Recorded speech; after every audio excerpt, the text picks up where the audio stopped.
الحمد لله والصلاة والسلام على أشرف الأنبياء والمرسلين نبينا محمد وعلى آله وأصحابه أجمعين أما بعد.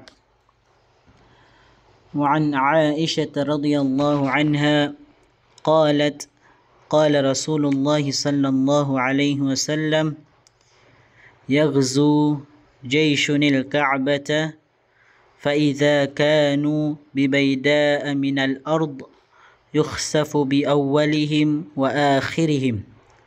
قالت قلت يا رسول الله صلى الله عليه وسلم كيف يخسف بأولهم وآخرهم وفيهم أسواقهم ومن ليس منهم؟ قال يخسف بأولهم وآخرهم ثم يبعثون على نياتهم. Nagmula kay Aisha, kalugdan nawa siya ng Allah subhanahu wa ta'ala, kanyang sinabi ng Rasulullah sallallahu alayhi wa sallam, yaghzu jayshunil Ka'bah. Ang ibig sabihin ng hadith na ito ay lulusubin o aatakihin ng isang hukbo ang Kaaba.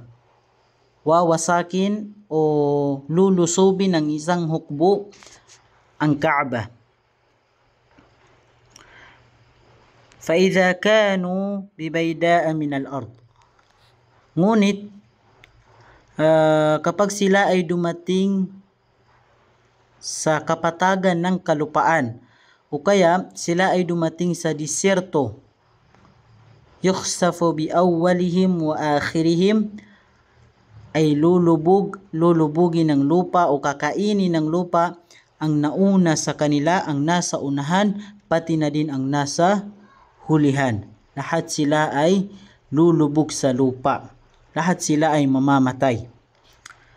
Qalat, sinabi ni Aisha radhiyallahu anha, Qultu ya Rasulullah, sinabi ko, sugo ng Rasulullah, sugo ng Allah sallallahu alayhi wasallam, kayfa yukhsafu bi awwalihim wa akhirihim, paano lulubog ang nauna sa kanila, pati na din ang nasa hulihan, wa fihim aswaquhum, na mayroon sa kanila, mayroong kasama nila na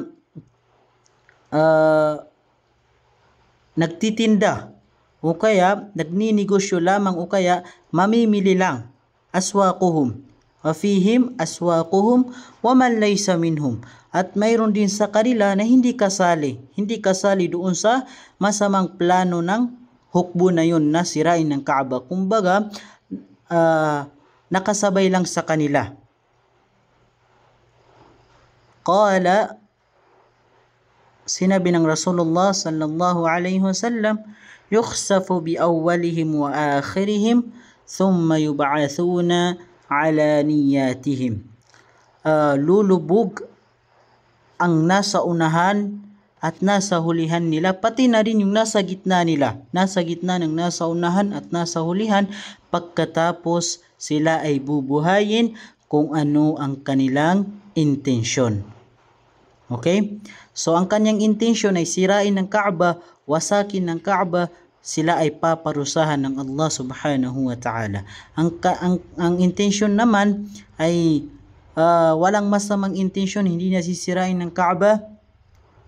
Sila ay mamimili lang, sila ay magninegosyo lang, o kaya tumaiming na nakasabay sila doon sa grupo na mayroong binabalak na masamang plano sa Kaaba.